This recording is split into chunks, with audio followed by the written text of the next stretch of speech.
Hello everyone, welcome back. I am Devi Untari. Today I will present Lumen Gentium, which means Light of the Nations.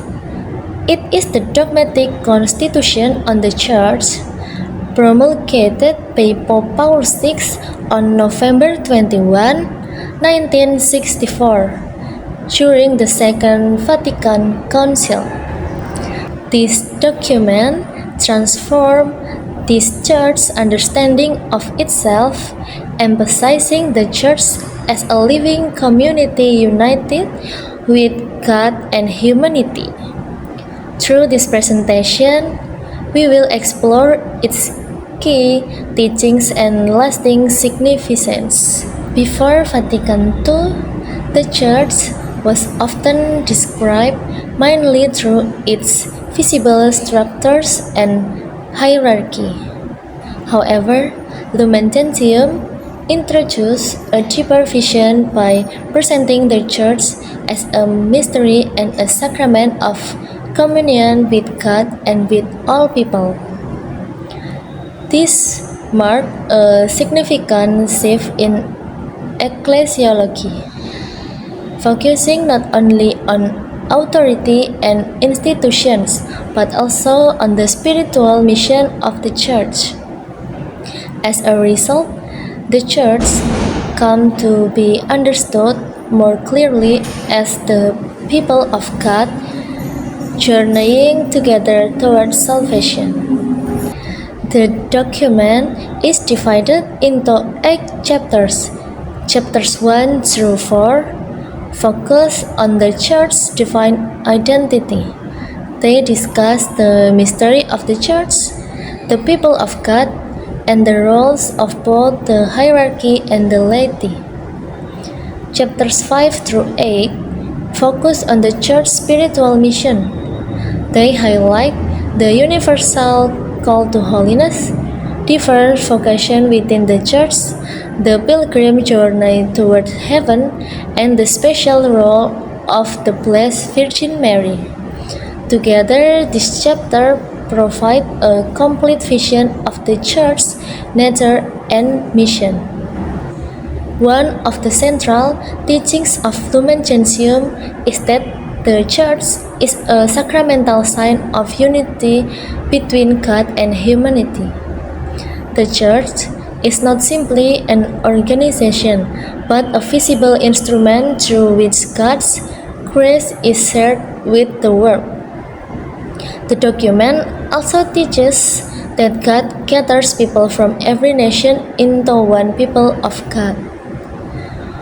Furthermore, all Baptist Christians share in the common priesthood, meaning they are called to offer their lives in service and witness to Christ. The slide presents several important characteristics of the Church.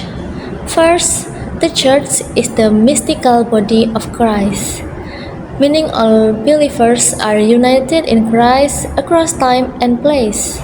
Second, the one holy, Catholic and Apostolic Church subsists in the Catholic Church under the leadership of the Pope.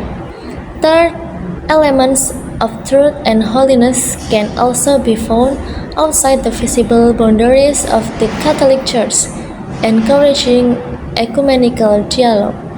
Finally, God's offer of salvation extends to all people who sincerely seek truth and godliness. The title Lumen Gentium comes from the opening words of the document.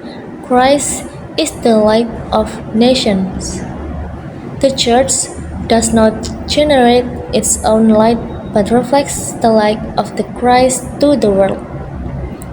Its mission is to proclaim the gospel and help all people encounter Jesus Christ.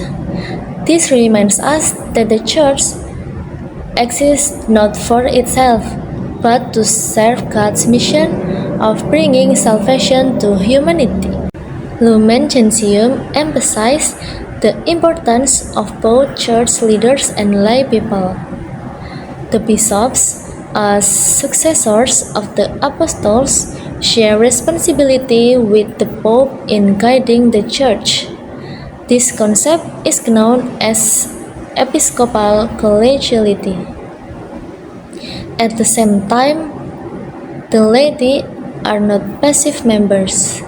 They actively participate in Christ's priestly, prophetic, and royal mission.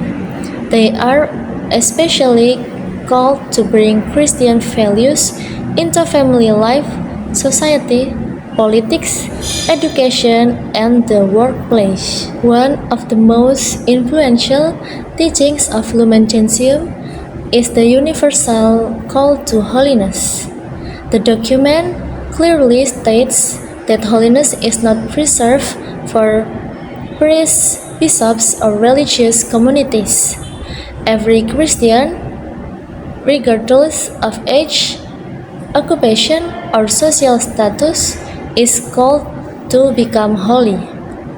This call is lived out through daily responsibilities, acts of charity, prayer, patience, and faithful service to others. In other words, holiness is a vocation for everyone. Although all Christians are called to holiness, they serve God in different ways.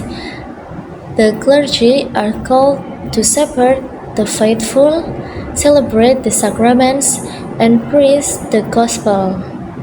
The laity are called to transform society according to God's plan through their work, family life, and civic responsibilities. Religious men and women witness to God's kingdom through lives of poverty, chastity, and obedience. Its vocation has a unique mission, but all contribute to the life and mission of the Church. The document describes the Church on earth as a pilgrim church journeying toward heavenly fulfillment. Christians are united not only with one another on earth, but also with the saints in heaven. The final chapter is dedicated to the Blessed Virgin Mary. Mary is presented as the mother of the Church and the perfect model of faith, discipleship, obedience, and hope. She serves as an example for all believers as they follow Christ.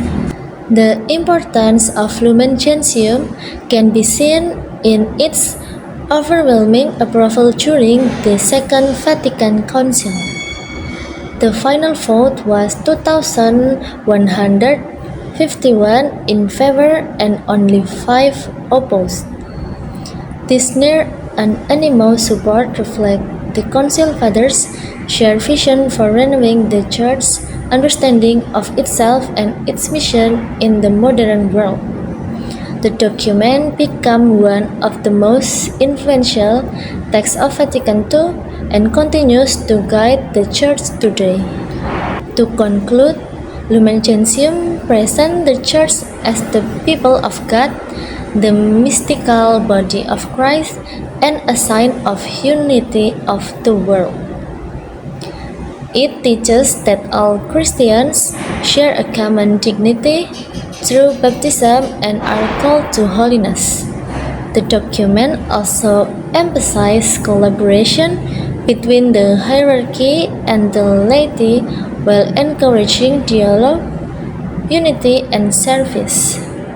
More than 60 years later, its message continues to inspire Catholics around the world to live their faith actively and faithfully.